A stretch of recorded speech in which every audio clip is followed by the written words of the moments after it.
about this performance that made you the happiest?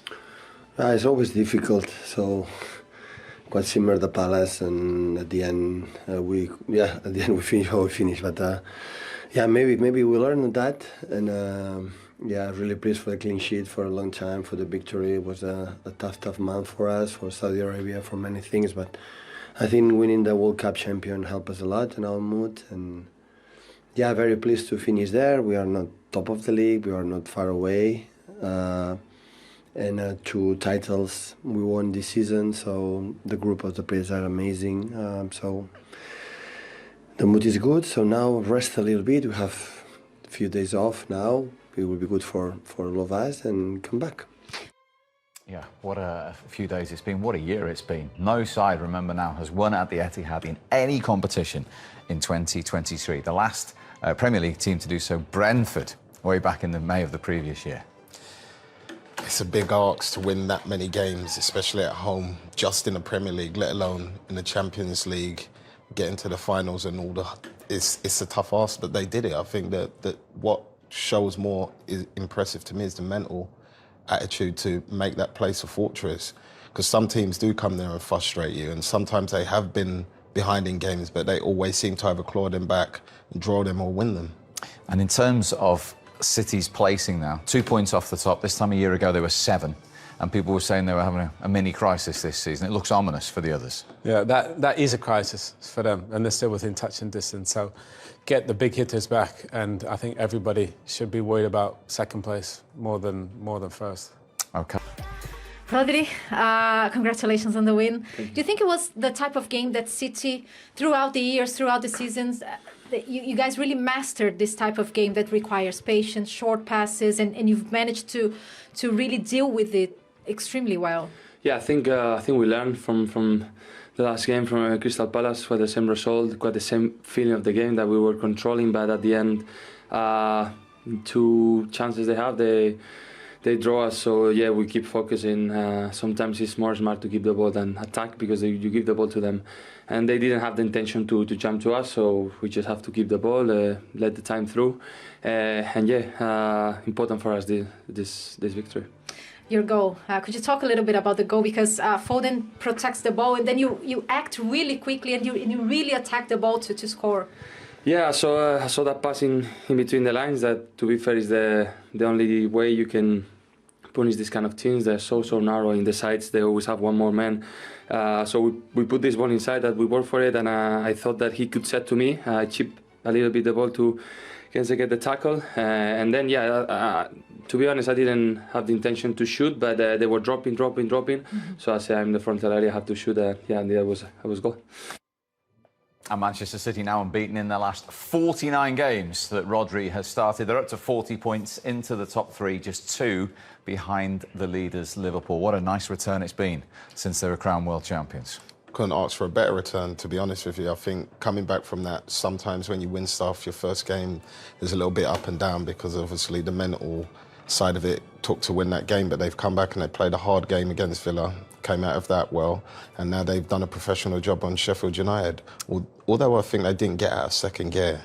Yeah, well, they didn't need to. 81.8 possession today. That's in the top 6 of all time in the Premier League, and a goal did it in each half. Yeah, I mean, they absolutely dominated the game, and obviously I think everybody anticipated that, that amount of possession. But I think Pep probably would have hoped they would have been a little bit more clinical, maybe, with the firepower that they had out there, Grealish and Foden and Alvarez. But they absolutely dominated the game. We got to see Phil Foden play as a number 10 again, he's absolutely brilliant in there. And to be fair, this one, he takes maybe a slightly heavy touch there, but Rodri just centres it. He's just there onto the second ball, and defenders drop off, and it's a great finish. I mean, before he used to play a little bit deeper and control the game. Now he's getting forward, and he's a great finisher. He really is. We saw him in the Champions League final, but that's just clean, perfect into the side netting, and nice to see. Honestly, I think he's the best midfield player in the Premier League right now, by some distance.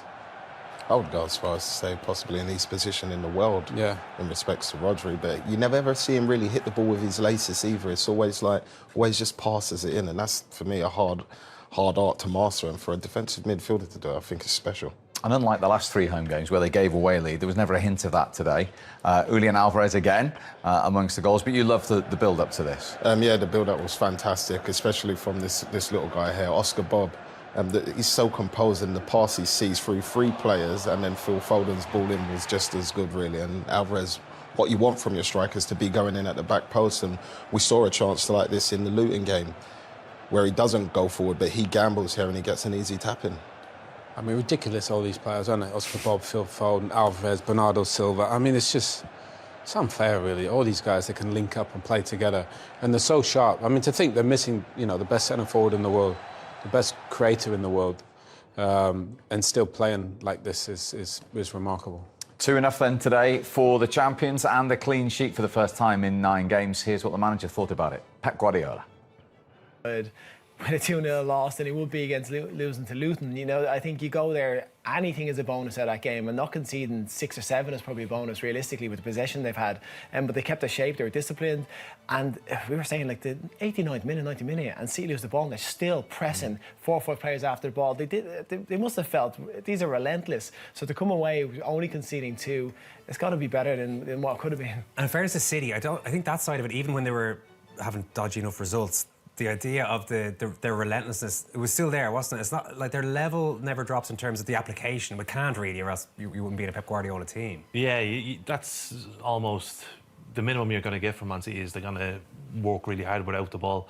The quality they have with the ball makes them the special team that they are, I suppose. But again, it's like that. It's like 90 minutes, 2-0 up, game's won, it's easy, and there's still 4 or 5 players pressing to try and get more passes in, or more shots in, or more goals in. And they looked very close to being back to where they want to be today. Yeah, very much so. And you think you throw then Haaland into that mix and De Bruyne into that mix, and with a team that's functional like that defensive, they looked more assured. I know Sheffield didn't really threaten, but a bit of pace in behind, but you just feel that it's just inevitable what's going to happen the second half of the season if they play like that. We can have a look at the statistics now. So they've got 938 completed passes according to that. That'd be a record? That's a record. That's 902, I think, was their record before, and that was against Chelsea. But these are ridiculous. Like, I'd say there's probably an individual player that's got more accurate passes than the whole of the Sheffield United team. 82% possession, though. Is that falls just short? Maybe it matches their record against Swansea, so they let it slip there a little bit late on with some of the possession stats. It's great in one way. I mean, it's a tough watch for anyone looking for something, for some sort of, because it's just quite inevitable what's going to happen over the course of that 45 minutes. Yeah, it makes it very difficult for the opposition to score goals and to win the game, because they just can't get a hold of the ball. I think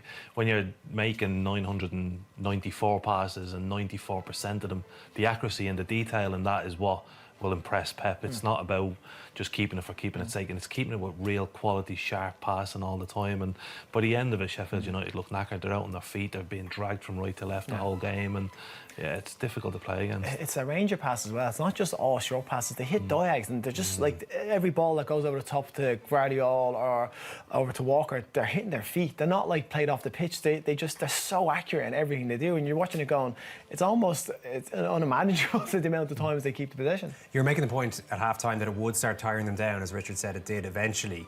Is that what happens over the course of 90 minutes against a team like that? Defensively, you can't consistently plug those holes. Listen, Richard and I would have been in training sessions before where you do an overload session where the back 4 is in, you have 6 or 7 attackers against you. You do that for 15, 20 minutes and you're exhausted. So to do it for 90 minutes when I know they don't have more players, but it would feel like they do because they're moving the ball so quick. Mentally, physically, you're just drained. But at the end of that, the United players are going to not know what's going on because it's so hard, and you're constant scanning and looking over your shoulder for runners.